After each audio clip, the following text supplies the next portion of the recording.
Bom dia, galerinha.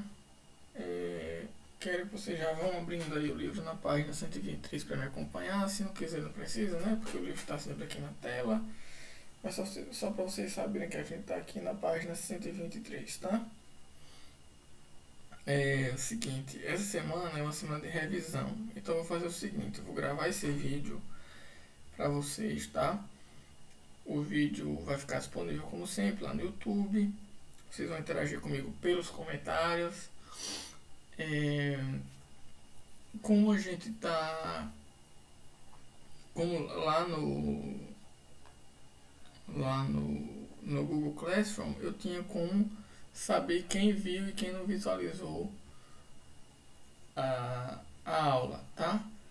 Aqui no YouTube eu vou pedir para vocês comentarem lá no YouTube o nome de vocês, fulano de tal presente, porque o e-mail de vocês às vezes vem ou com o e-mail, nome da mãe, nome do pai, ou vocês colocam outro nome no e-mail, não tem como identificar.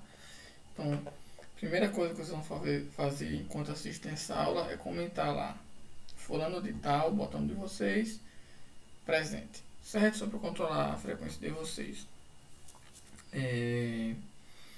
Aí eu vou gravar essa aula para gente terminar esse capítulo aqui.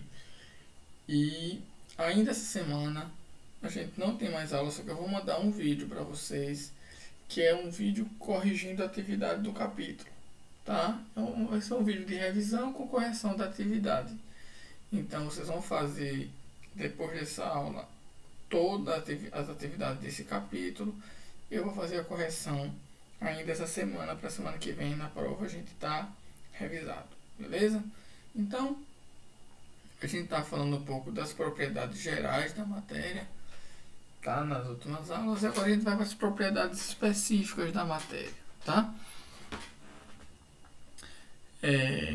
Essas propriedades específicas, elas permitem que a gente consiga diferenciar os corpos a partir das substâncias que eles são feitos, tá?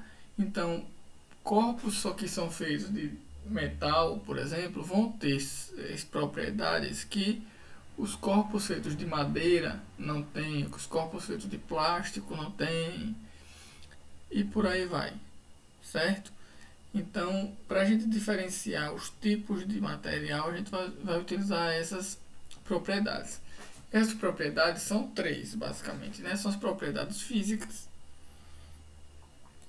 são as propriedades químicas e são as propriedades organolépticas, né? As propriedades organolépticas estão relacionadas aos nossos sentidos, aos órgãos do nosso sentido, né? O paladar, o olfato, tato. Então, todas essas propriedades que vão causar algum tipo de impressão na gente, então, cheiros ou gostos ou texturas que deixam você feliz, deixam você triste, né? Tem aquela, por exemplo, todo mundo prefere tocar em algo liso do que tocar em algo áspero, né? Por que essa preferência? Essa preferência está ligada à resposta do nosso sistema nervoso a esse contato com essa determinada superfície. E isso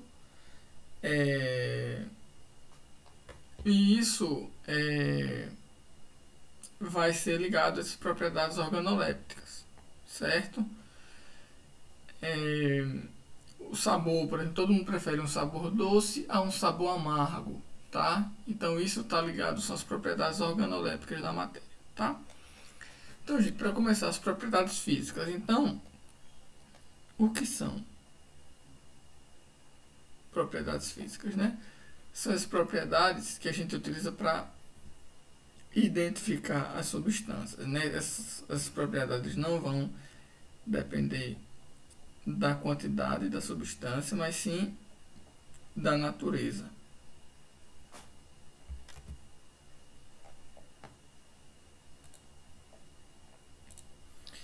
Então, voltando aqui. Então, você tem essas propriedades aqui, tá? O ponto de fusão, ponto de solidificação, ponto de ebulição, ponto de condensação. Certo? Então, o ponto de fusão, todas essas propriedades que eu falei, vão estar ligadas à mudança de estado físico da matéria e vão estar ligados à temperatura, tá? Então, o ponto de fusão é a temperatura em que uma substância vai passar da fase. Quando a gente fala fase, é a mesma coisa que está falando de estado físico, tá? Então, da fase sólida para a fase líquida, certo? O ponto de solidificação é a passagem, na verdade é a temperatura que uma substância passa da fase líquida para a fase sólida. Então, solidificação da líquida para a sólida. Ebulição é a temperatura em que uma substância passa da fase líquida para a fase gasosa. O ponto de ebulição. E o ponto de condensação é a temperatura em que ele passa da fase gasosa para a fase líquida, tá? Então, você tem aqui líquida para sólida, sólida para líquida, líquida para sólida, líquida para vapor, vapor para líquido, certo? Então aqui vamos ver alguns exemplos. O ferro, né, para você trabalhar o ferro, para você moldar o ferro, você precisa do ferro no estado líquido, estado maleável. Então você vai submeter esse ferro a uma alta pressão para que ele seja fundido, tá? Fundido. E passa para o estado líquido. Depois você resfria ele, ele volta ao estado sólido com o formato que você deu. Aqui, por exemplo, a solidificação, né? Em lugares muito frio, a água da chuva aqui vai se transformar em neve, né? Então isso é solidificação. A fervura da água, por exemplo, a temperatura com que a água começa a ferver, seria o ponto de ebulição. E a formação de nuvens, é a precipitação, né? Após o processo de condensação, a água no estado de vapor se transformando em água no estado líquido. Certo? E aqui nós temos mais duas, tá? Duas propriedades. O calor específico e a densidade absoluta. O calor específico vai ser a quantidade de calor. Quantidade de calor é temperatura, tá? A gente vai estudar isso um pouquinho mais pra frente, mas quantidade de calor, na verdade quantidade de calor, temperatura não, desculpa. Temperatura é outra coisa que eu vou falar já já. Quantidade de calor que é necessária para aumentar em 1 grau Celsius a temperatura de 1 grama de determinada substância, tá? Como assim? Você tem lá a água no fogo, certo? E você coloca essa água no fogo para ferver. Até essa água ferver, ela vai estar recebendo calor específico ou calor sensível, certo? Eu separei aqui um gráfico para falar isso para vocês, ó. Então você tem a temperatura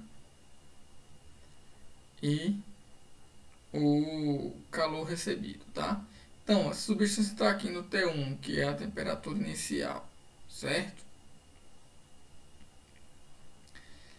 Ela está aqui, ó. Você coloca ela no fogo e ela vai esquentando. Tá subindo 1 grau, subindo 1 grau, subindo 1 grau, subindo 1 grau, subindo 1 grau, até chegar aqui. Então esse processo aqui que faz ela subir daqui até aqui, ela está recebendo calor específico, né? Que é o que a gente viu ali, calor específico. Quando ela chega nesse ponto aqui, é o ponto de fusão, tá? Ou seja, gente, perdão, eu me confundi. O A aqui é um sólido, tá? Um cubo de gelo. E você coloca esse cubo de gelo para derreter. Coloca ele fora da geladeira, né? Ele está recebendo calor do ambiente. Esse calor que ele está recebendo do ambiente está fazendo com que esse gelo vá ficando, entre aspas, mais quente. Vamos dizer assim, ele está aumentando a temperatura dele, que ele está recebendo do ambiente, tá? E está aumentando 1 grau, aumentando, pá. Quando ele chega aqui, nesse ponto, nessa temperatura que a gente vai chamar de temperatura de fusão, né?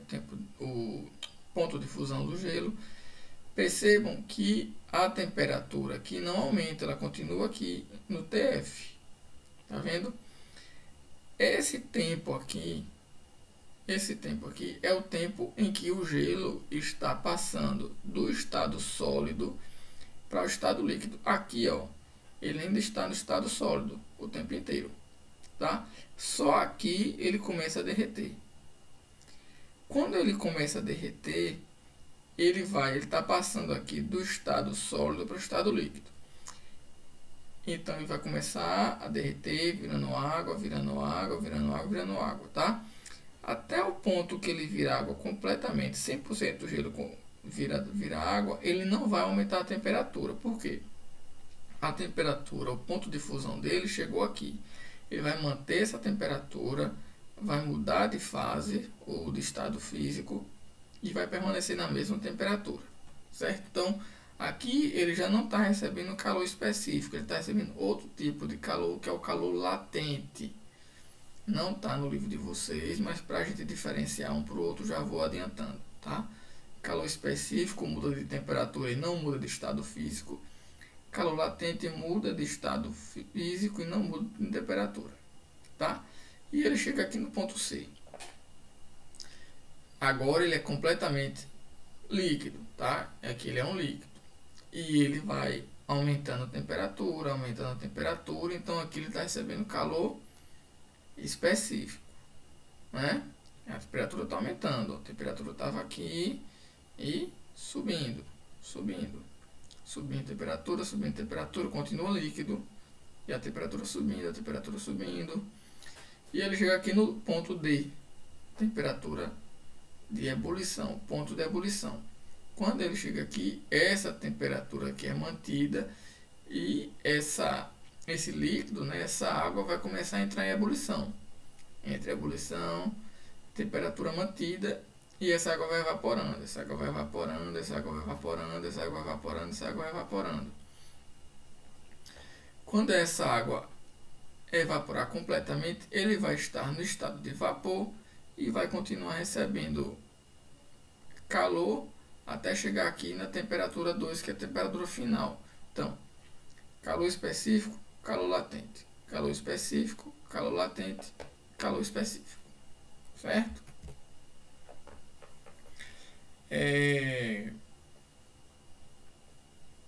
A quantidade de calor a gente mede em calorias, tá? Então a gente vai ver mais tarde o que é que isso tem a ver com as calorias que a gente ingere, né? A gente come, né? Um hambúrguer tem tantas calorias, uma fruta tem tantas calorias, né? Então o que isso quer dizer, né? Vamos estudar, certo?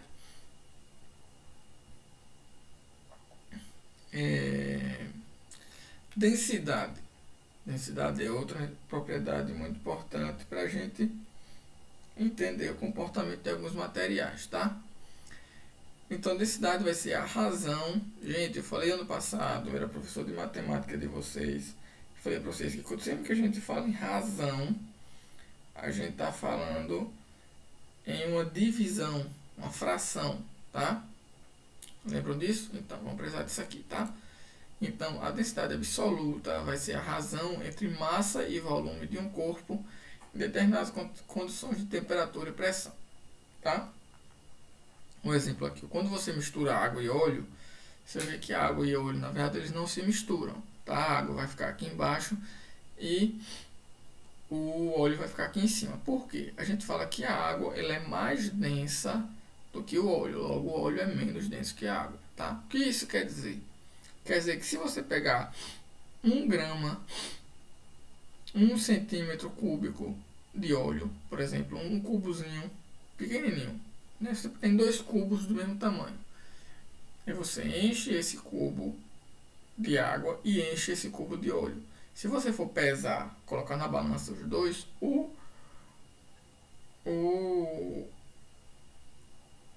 cubo de água vai ser mais pesado do que o cubo de óleo, tá?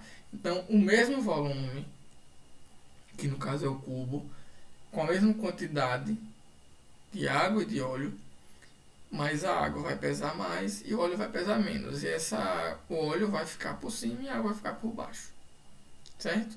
Então, as densidades aqui são diferentes. E como a gente calcula a densidade, tá? Então, como eu falei que a densidade absoluta é a razão entre massa e volume, então densidade vai ser igual a massa sobre volume, é a divisão. Você vai dividir a massa, que vai ser em gramas, e o volume em centímetros cúbicos, tá? E a densidade vai ser dada em gramas, em quilogramas por metro cúbico. Você vai ter que transformar depois, logo isso aqui.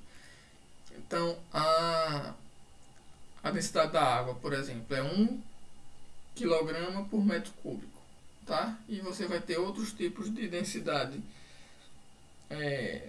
para outros materiais, certo? Então, só decorar essa formulazinha aqui. D é igual a M sobre V, né? Vamos lá.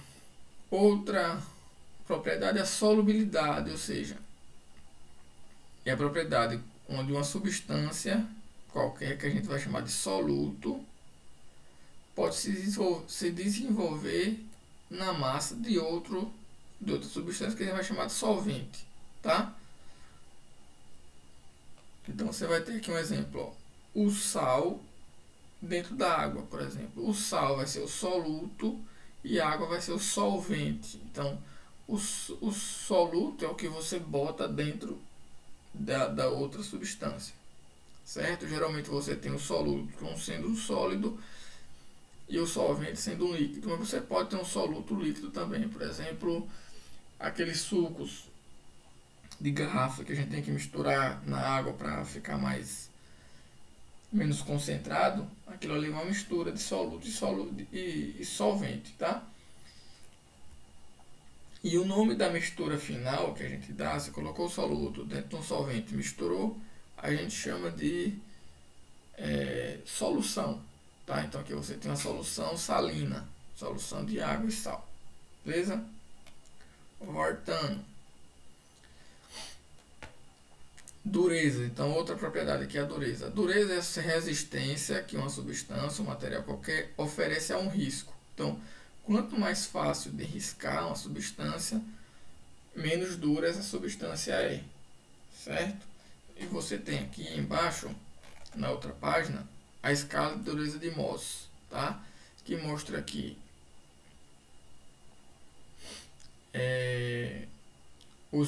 as substâncias menos duras para as substâncias mais duras, tá? Então você tem aqui o talco. O talco, na verdade, ele é tipo uma rochazinha, uma rocha mesmo, né? Só que ela é uma rocha muito mole, né?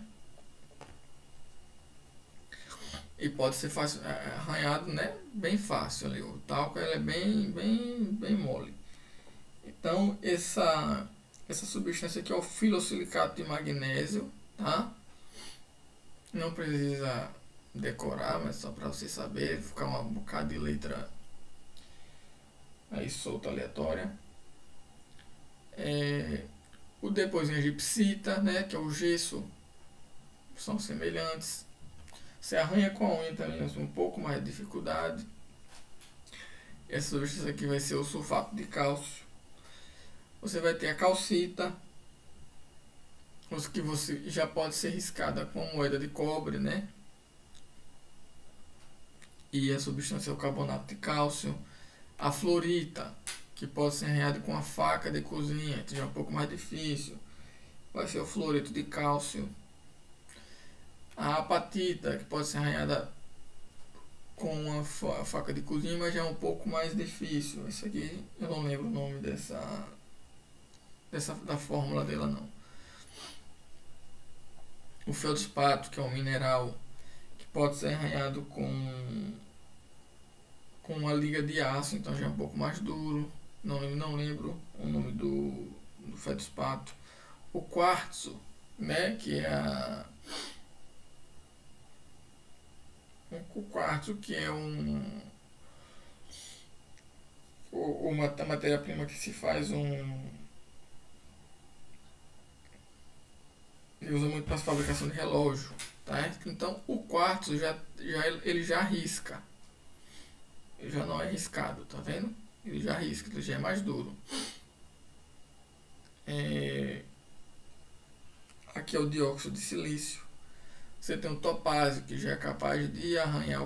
O topázio já é uma pedra preciosa, né? O quartzo também.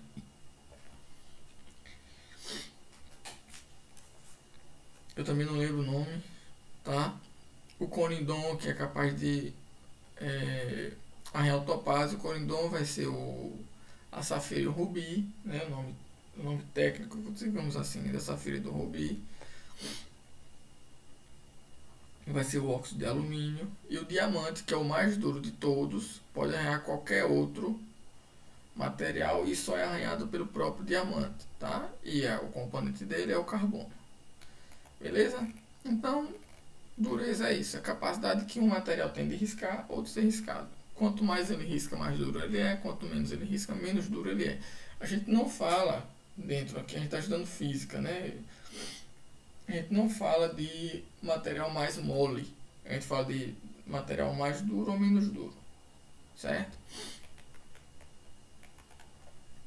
Outra propriedade é a ductilidade. Então isso aqui vai ser o grau que o material tem de se deformar, até onde ele suporta, até ser fratura, né, e ser transformado em um fio. Por exemplo, quando você quer transformar qualquer material em fio, você está ultrapassando a ductilidade dele. A ductilidade é até onde ele resiste para se tornar um fio, tá? Então, existem materiais que são mais difíceis de se transformar em fio, existem outros materiais que são mais fáceis de transformar em fio, tá? Então, ductilidade é isso. A maleabilidade vai ser a capacidade que você tem de transformar uma substância em lâmina, tá? Então a lâmina vai ser uma folha de papel alumínio, por exemplo, é uma lâmina, né? É uma conformação do material que deixa ele maleável, certo? Então alguns materiais você transforma com mais facilidade em lâmina, outros nem tanto, tá? Então é mais fácil você ter lâmina de alumínio do que uma lâmina de diamante, por exemplo. Também pelo fato do diamante ser mais duro do que o alumínio, tá?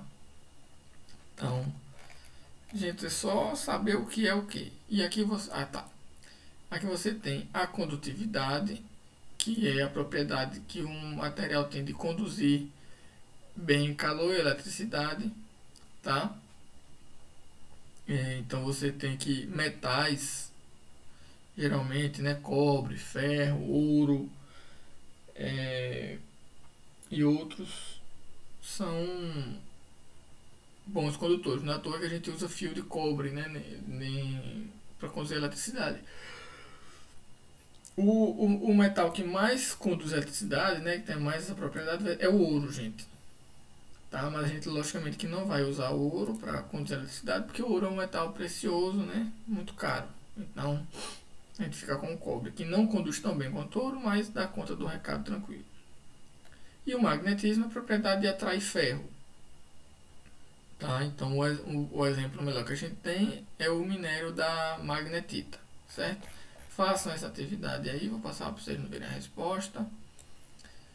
Aquela história, né, gente? Cada um sabe de si. E aqui as propriedades químicas da matéria, né?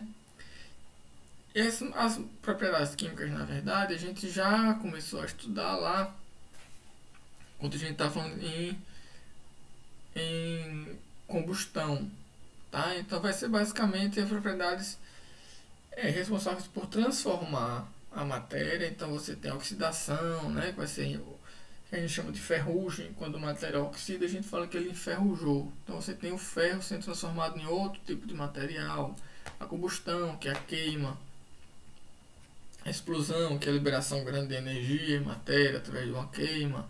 Efervescência, né, que acontece lá com o sonrisal. Quando você coloca na água, ele está efervescendo, ou seja, transformou o sonrisal, né, o comprimido de sonrisal, que tem a composição química, em outra substância química, através da água, tá? Então isso são propriedades químicas. Aqui tem um exemplo. A água, por exemplo, quando ela sofre combustão, ela não é capaz de originar uma substância nova, tá? O álcool, por exemplo, o etanol, que é o álcool que a gente coloca no carro, serve de combustível, quando ele é queimado, ele é convertido em gás carbônico e água, tá? Então o álcool sofre transformação química porque ele deu origem a outras substâncias, já a água não sofre, certo? Gravem isso aí. E a gente tem as propriedades organolépticas, são aquelas propriedades que eu falei que causam uma sensação aos nossos sentidos, tá? Então você tem a textura, você tem a textura é sentida pelo tato, né? Pelo nosso tato, então você tem as superfícies lisas, macias, rugosas, ásperas, etc. Então tudo isso é sentido pelo nosso tato. Cada propriedade dessa vai ser aí vai estar ligada a um dos nossos sentidos, tá? Então a cor vai ser percebida pelo sentido da visão, né? E você vai ter materiais que são coloridos ou materiais que são incolores, né? O vidro, por exemplo, ele é incolor e posso citar vários materiais que têm cor, tá? Brilho também é responsável, percebido pelo sentido da visão, e é a capacidade que algumas substâncias têm de refletir luz, tá?